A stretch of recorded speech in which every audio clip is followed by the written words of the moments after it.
Hey, this is Travis with the Sierra Avalanche Center, and here's our state of the snowpack for Friday, January 19th.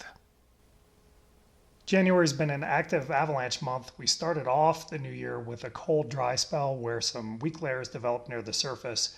These took the form of surface hoar or facets near a crust, and then they were buried on January 2nd, so they're now known as the January 2nd weak layer. And that has been responsible for several avalanches over the last 2 weeks.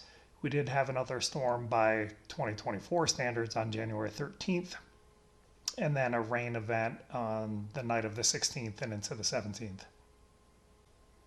I'll scroll quickly through some photos of the avalanche cycle earlier this week. These followed the January 13th storm event, and some of them were deep and failed on weak layers close to the ground.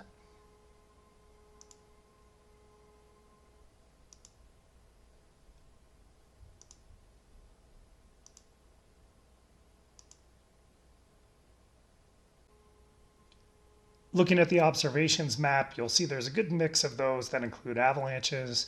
Those are the red dots. Other signs of instability, those are the orange dots, or observations where neither were seen. Those are the blue dots. If I change the time frame to just the last 3 days, you'll see avalanches and other signs of instability have really dropped off.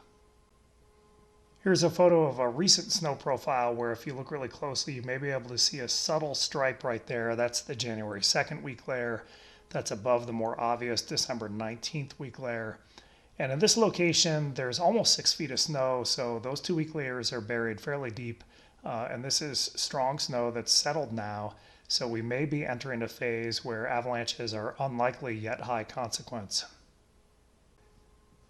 We do have some snow in the forecast for the weekend, and these totals are probably enough to cause new snow avalanche concerns, especially when we account for the winds that are in the forecast. What is questionable is whether or not these totals would be enough to reactivate those deeper weak layers that appear to have gone dormant over the last couple of days. This is a complex snowpack. It's not typical for Tahoe. And now that we have storms rolling in for the weekend, we're likely to have a complex avalanche problem.